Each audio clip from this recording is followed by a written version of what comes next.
Welcome to today's Parshat class, Parshat Behar, Leviticus, the 25th chapter, verse 1 through 26, verse 2. A fairly short one, but very detailed. And I would like to talk about the lessons of Shemitah and Yovel and the lesson for the Noahide. What can the people of the nations learn from this very restrictive law that is about the land of Israel, and how we can expand that out to more universal understanding? So that is the goal. This parsha is an important parsha. Why? Because some would say, well, it doesn't have anything to do with you or the people of the nations. And as a matter of fact, it doesn't have anything to do with most of the Jews that live in the world because they don't live in the land. So what would be the purpose of learning this very stringent law? And there is a universal application to every Torah law that we see. I mean, in every place, there's a universal application. We just can't get away from it. So we're going to examine a little bit of it, and then we're going to expand the discussion, which I would hope that you would have your mind rolling during this time to present some ideas that would help us understand. In Vayikra, or Leviticus, the 26th chapter, verse 37, it says, "They will stumble over his brother as if in flight from the sword, but there is no pursuer. You will not have the power to withstand your enemy." Seems to be a warning that Hashem gives the people, and by helping them to understand that your peace in the land depends on your connection to the land and also understanding who actually owns the land. Now, we learn from this verse that collective responsibility really can't be separated from Torah blessings and curses. We've talked about how the Jewish people have a collective responsibility that allows Hashem to sort of judge on a scale or a curve, meaning that as a whole, the people come and their good acts or their mitzvahs versus their negative acts are balanced and weighed out.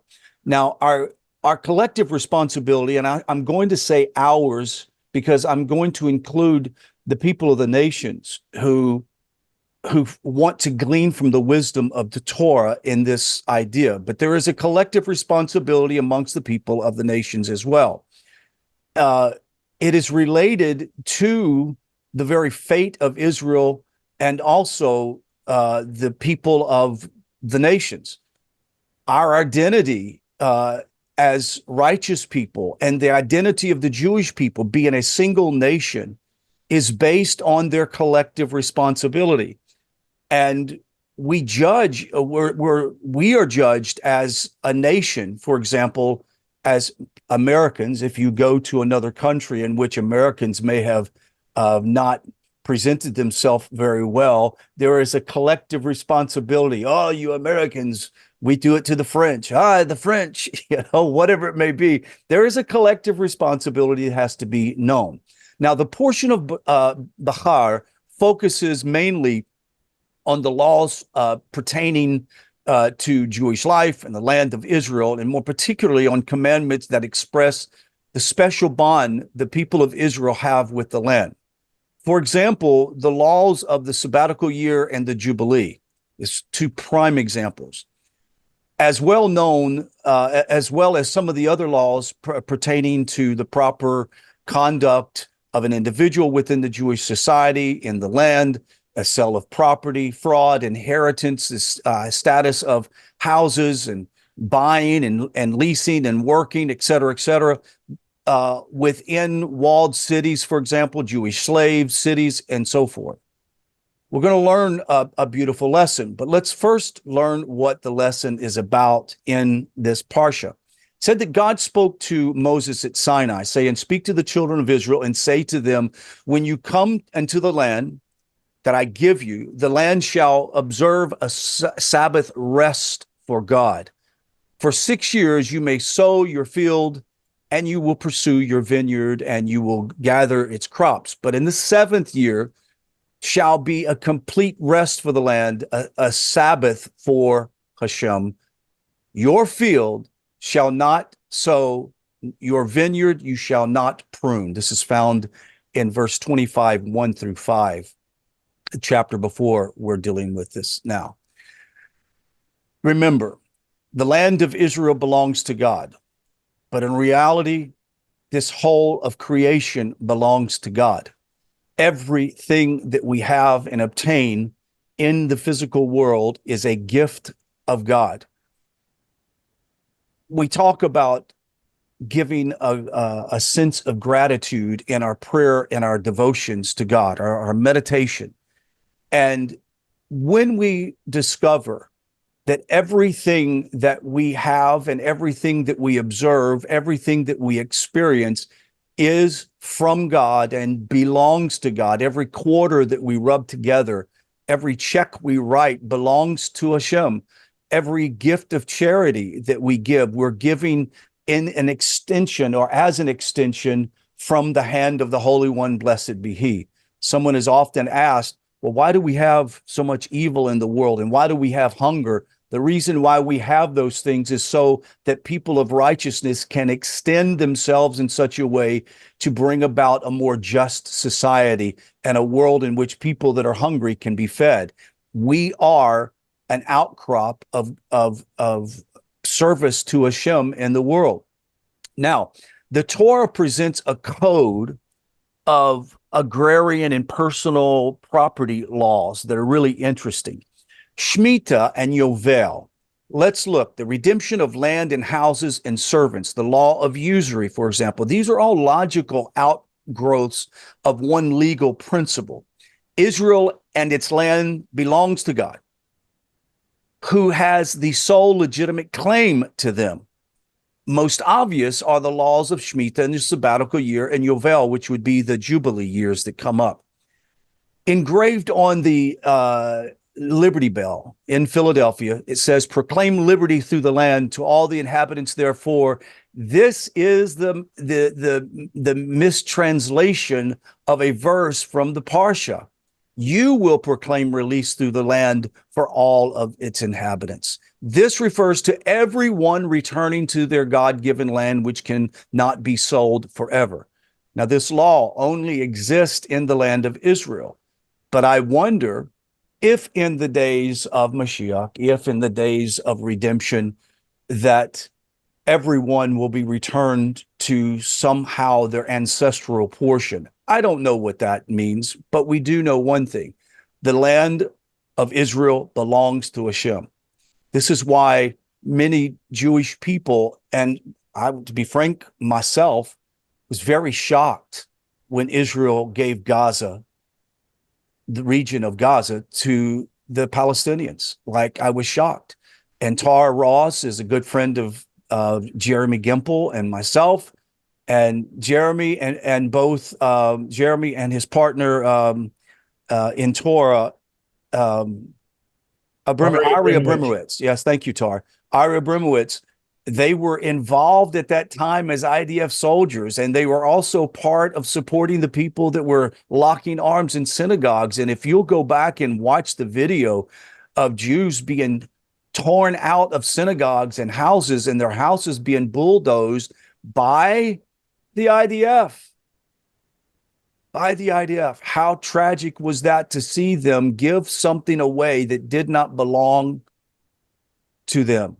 The land does not belong to the Jewish people. It belongs to God. God gifts it to them, and they sustain it, and they keep it, and they preserve it. But over and over, God reminds Israel that when you cease to do that, enemies will chase you down, that you can only imagine, like you just imagine that they're chasing you down. You are going to be that scared to be put in flight of your life. And here we have Israel return to the land and now possessing the land, and we see mitzvahs in the land. That land belongs to Israel, and I'm going to make a quasi probably political statement, but this is a biblical statement. I hope and pray that Israel retains its right over the Gaza because it doesn't belong. It was on loan from Hashem. And I understand that humans do things for the sake of peace. I get it. And I'm not here to second guess them, but it would sure be nice to see as much land get reunited back to the land. So what was the purpose of the Shemitah year? It was to return the land back. It was to allow the land to rest. It was to give all of Israel the time of recuperation and growth. We understand that when land lays fallow for a year, that minerals are redeposited back into the ground. The branches that rot and the leaves that fall to the ground degenerate and turns to a nice mulch. And the land ends up having all this vibrant not chemicals, but minerals in it for plants to grow even better the next year. But it's not only that, each person that was in that agrarian society who were farmers, who were vineyard makers, who grew wheat, who grew barley, they could pause for that year and study and increase their connection to the Holy One. You see, during the time of Israel's existence in the land, the priest had a huge, vital role in the spiritual development and the essence of the Jewish people, and that was their sacrifices every day, their offerings brought to Hashem on behalf of the people, helped to sustain a level of spirituality. The people's responsibility was to do the mitzvahs in the land and allow the priest to become their connection to the goodness that it was to come into the land. And then we have the people that pause once a year to study Torah, to do the things they could to rest with their family, to allow the land to rest. And of course, the big question was, how were they going to survive if they don't pick the fruit from the land? What was going to be the deal? Now, we understand that they could give it to or sell it to, I think, the goyim there. I think they could give it to them. I don't know if they could sell it. Rabbi Avner could probably tell me if they could sell it. But I know later on there were laws, right, that they could sell the land. They are allowed to pick up something for their own livelihood. Say that again. Repeat that. I mean, the owner is allowed to pick up some food for his own living, livelihood. It's only that he cannot take anything more than that, and certainly not to sell it. Correct. So the idea is it could be given away, or he can take it for his own sustenance. For his own sustenance. Yeah. Right. So the idea was that God would give them plenty, and they would not have to worry about eating during that period of time. There were laws later on that were coming up, and I don't want to get into that level of halakha, but there were laws later on that was right before the land of Israel was given back to the Jewish people. There were laws that you would lease your property to a non-Jewish family, and they could take care of it during that time and yield crop from it or whatever. But that still, it puzzles me because it's about the land resting, and I'm not really sure how to even deal with that. That's for greater minds than I to deal with. But the idea is this: there is a tremendous mitzvah with understanding this concept of justice and liberty for all people. I thank God that I live in a society that has a deep love for justice and liberty. It's being challenged right now, but we still live in a society in which we give of ourselves to help others. It's just part of our psyche. And we're also learning in this postmodern era some of the ancient ways of allowing crops to rest or certain crops to be rotated so that you don't deplete the soil completely from certain nutrients that is in the soil. And we see this sort of respect for the land. Whether we see this implemented for all of the world when Mashiach comes, I don't know. Rabbi Avner could probably answer that better than I can. But for sure, we learn a great lesson from this Parsha, is that we always should have a propensity or desire to release those who may be in debt to us, at the same time to return things to others that belong to them. What does that mean? That means that there's a lifestyle of charity that we live in.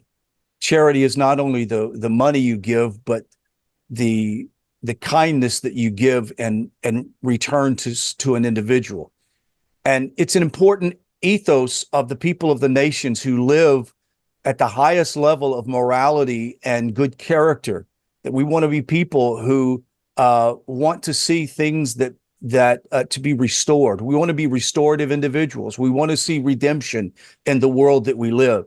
This is why we're always so encouraged when we hear a redemptive story of somebody's life changing around, even though they may not even be Jewish or Noahide. They may be of some religion, but they talk about how their life was turned around and they've changed and they've become elevated higher to their morality and their connection with God.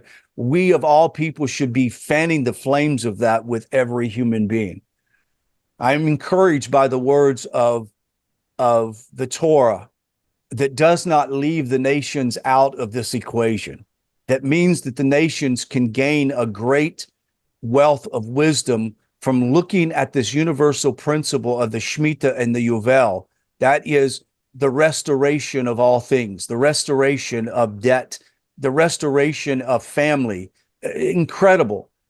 If we can be encouraged as people of the nations who are living at the highest value, be a restorer, be a light reflector, be someone who is constantly looking for an opportunity to assist and to elevate someone else around you. Look for opportunities. I love the term one who runs to a mitzvah.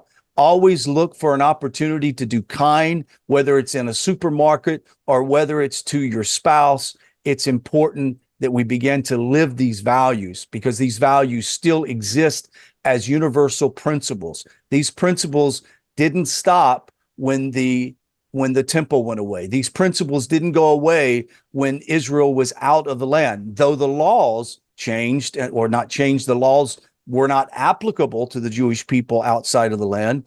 Nevertheless, the principles still exist.